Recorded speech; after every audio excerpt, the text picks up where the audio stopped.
अगर मैं उनके घर पे रहने लगा तो फिर? अगर उन्हें बुरा लगा तो मैं भी वो घर छोड़ दूंगी, समझे?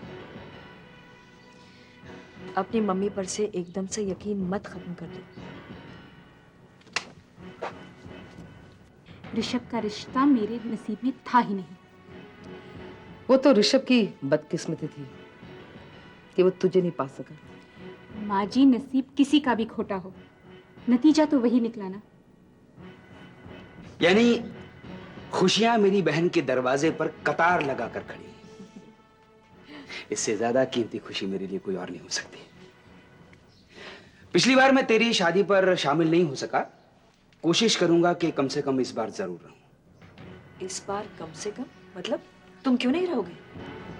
ठीक है, एक आखिरी सवाल, तुमने डिनर कर लिया है? नहीं।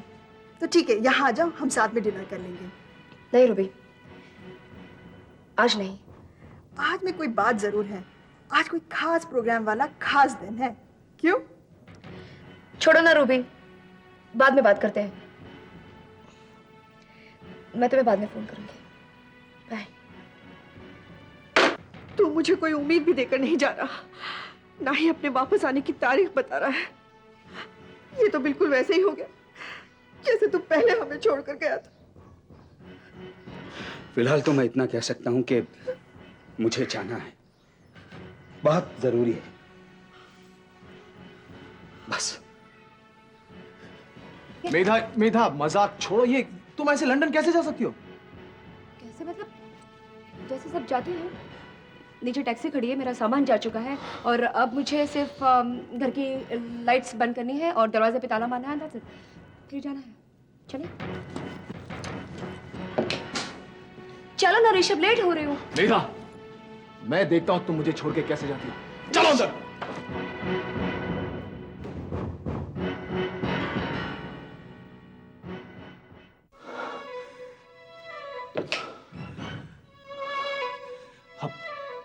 अब मैं देखता हूं कि तुम मुझे छोड़कर कैसे जाती हो।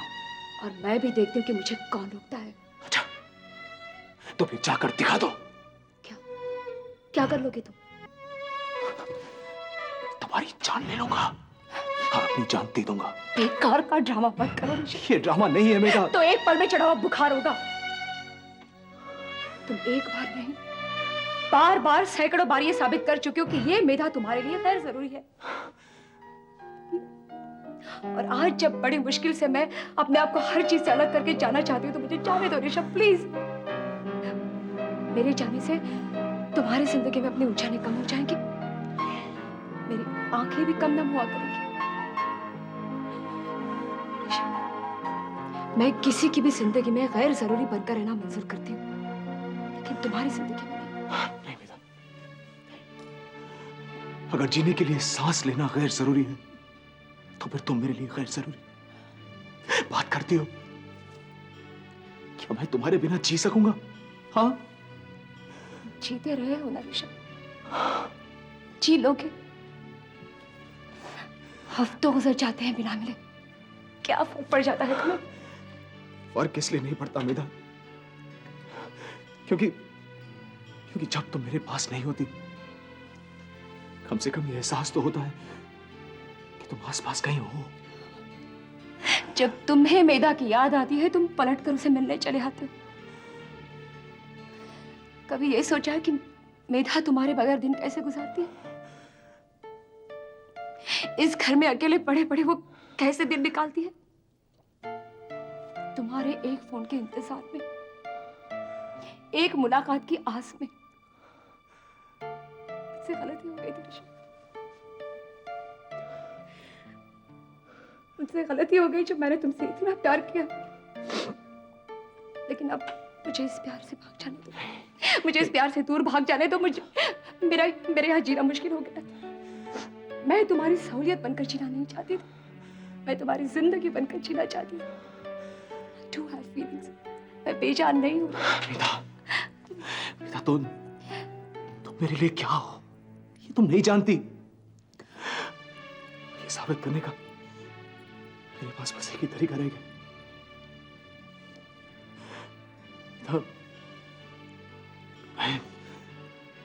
मैं तुमसे शादी करूंगा मेधा, तुम मेरी बीवी बनोगी। तुम झूठ बोल रहे हो। तुम झूठ बोल रहे हो। तुम मुझे बहका नहीं मेधा, नहीं, मैं तुमसे शादी करूंगा चाहे कुछ भी हो जाए। तुम्हें विश्वास नहीं हो रहा ना? मेरी बातों में एतबार नहीं हो रहा?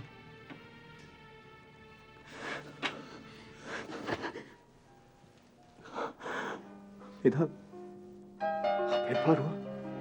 हाँ,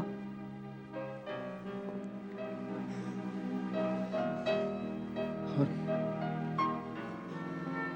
अगर अब भी एतबार नहीं हो रहा तो अब जरूर हो जाएगा।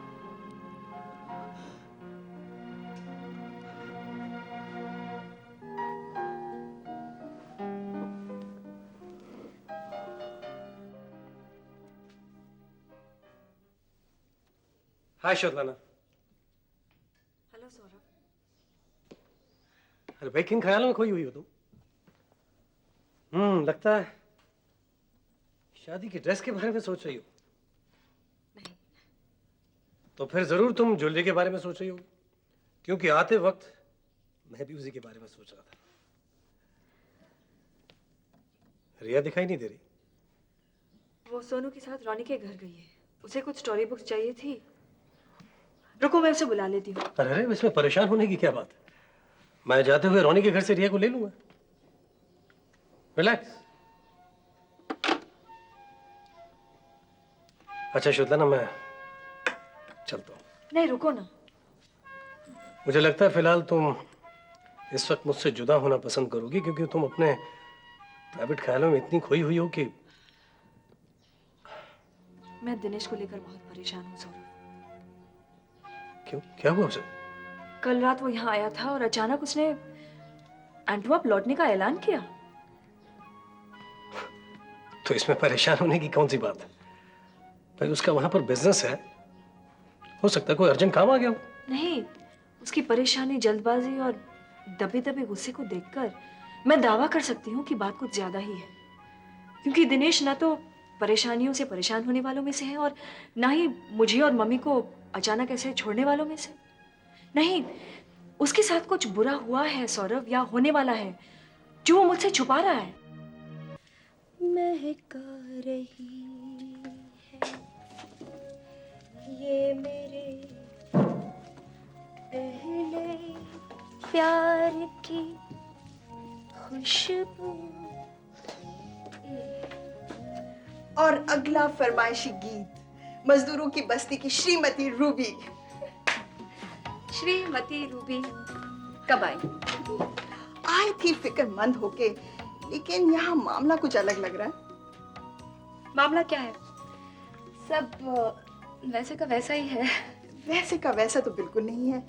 ये होठों पे गीत, हाथों में फूल, चेहरे पे ये लुकी छुपी सी मुस्कान, रात भर में इतना बदलाव।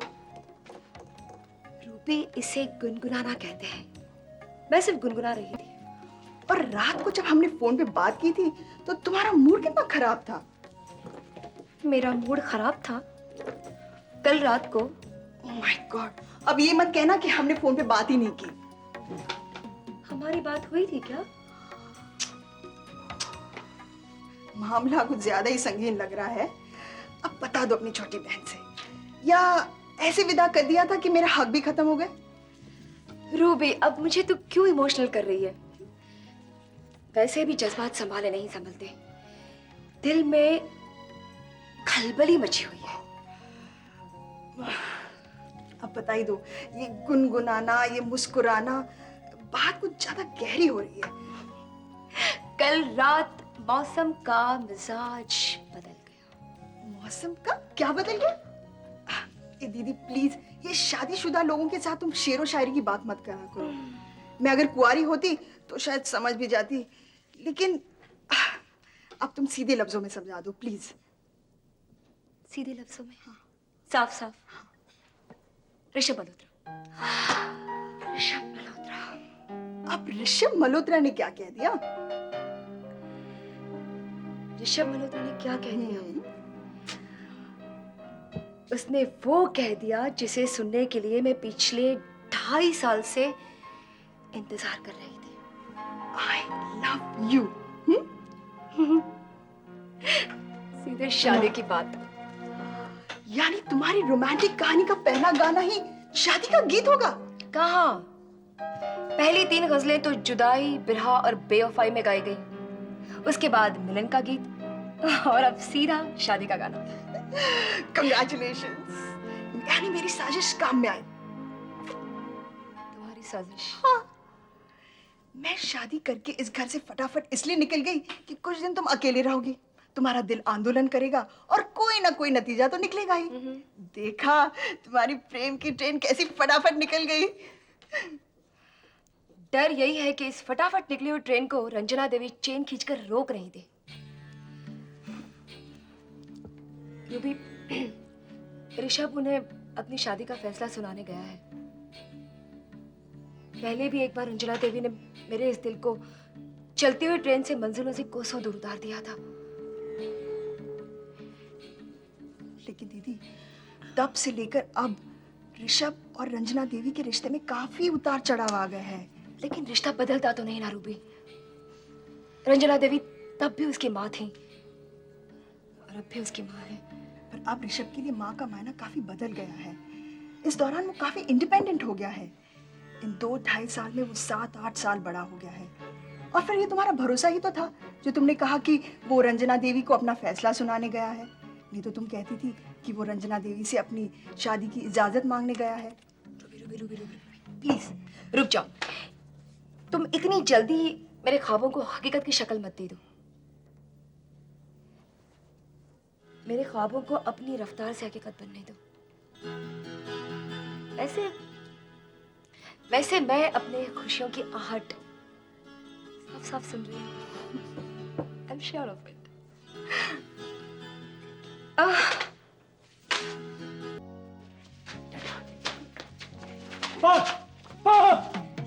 यार मैं आधे घंटे से पकड़ रहा हूँ, मेरे हाथ में कोई आ नहीं रहा। मुझे लग रहा है कि तुम लोग दोनों बदमाश मिलके ना चीटिंग कर रहे हो कहाँ तुम? पापा हम लोग कोई चीजें नहीं कर रहे, आप खाली पकड़ते रहिए। अंकल हम दोनों तो यहीं पर हैं, पकड़िए पकड़िए। पकड़ रहा हूँ। रिया, मुझे लग रहा है कि तुम दोनों को पकड़ते पकड़ते मैं बूढ़ा हो जाऊंगा और जब मेरी आंखों से पट्टी खुलेगी ना, आप लोग बड़े हो चुके होगे। पापा हम इतने जल्दी बड़े नहीं होने वाले, आप पकड़ते रहिए। अब आपके पापा गए थक और बूढ़े हो गए, अब वो करने वाले हैं रेस्ट। अब अंकल आप मुझे पकड़ ही नहीं है क्योंकि आप थक गए हो। नहीं रिया।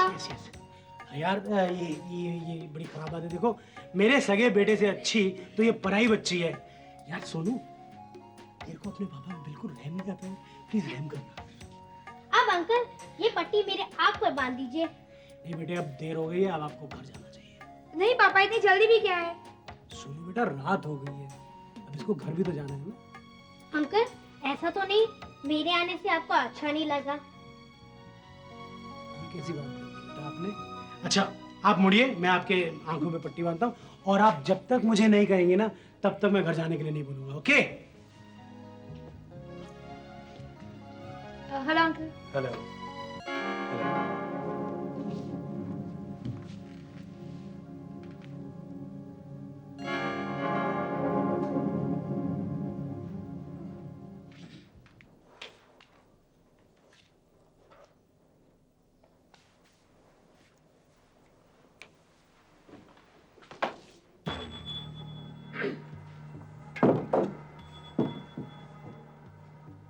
रात का पहला पहर शुरू हुआ है और आप ऊँघ रहे हैं? जी वो थकावट की वजह से।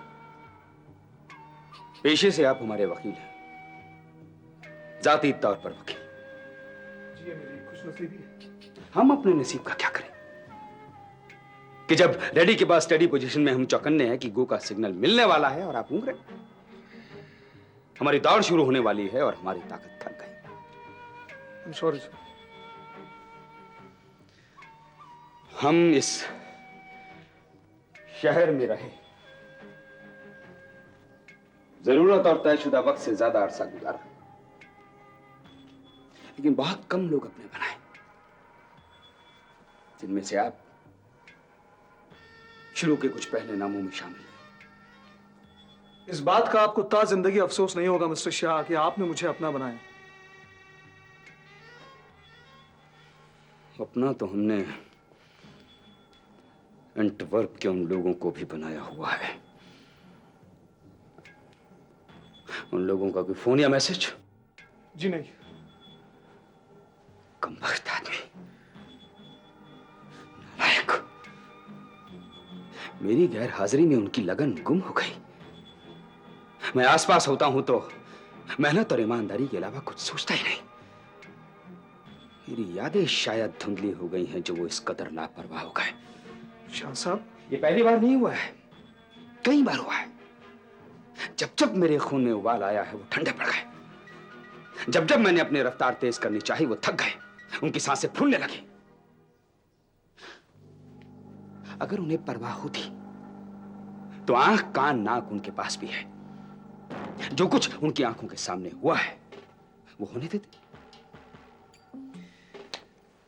अब उनकी अक्ल ठिकाने की तलाश शुरू कर देगी एक बार जैसे ही मैं अपनी मंजिल पर पहुंचता हूं। कम इन। सर, तुम लोगों की तैयारी में कोई कसर बाकी है? नहीं, सारी तैयारी हो चुकी है। सिर्फ आपको एयरपोर्ट ले जाने के लिए नीचे गाड़ी आपका इंतजार कर रही है।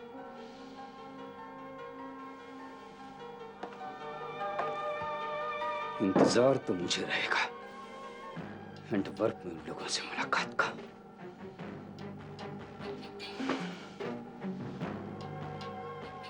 अच्छा वकील साहब,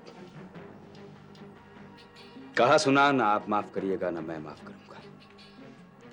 मुलाकात के बहाने बनते रहेंगे। हाँ, श्वेतलाना और मां की जिम्मेदारी आप पर। अपनी सांसें और दिल की धड़कन में आपको सौंप कर जा रहा हूं।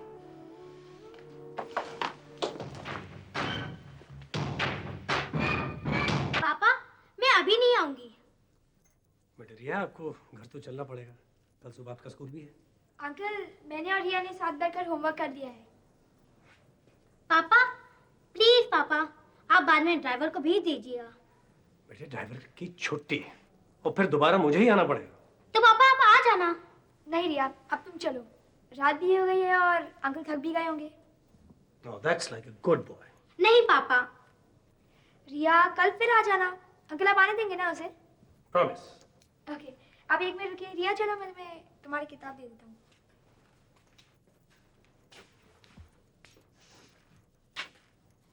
बैठिए सर। नहीं बस सुबह से बैठा ही था। It's okay. वैसे काफी प्यार हो गया है रिया में और सोनू में। उतना ही जितना आपका और श्वेतलाना का है।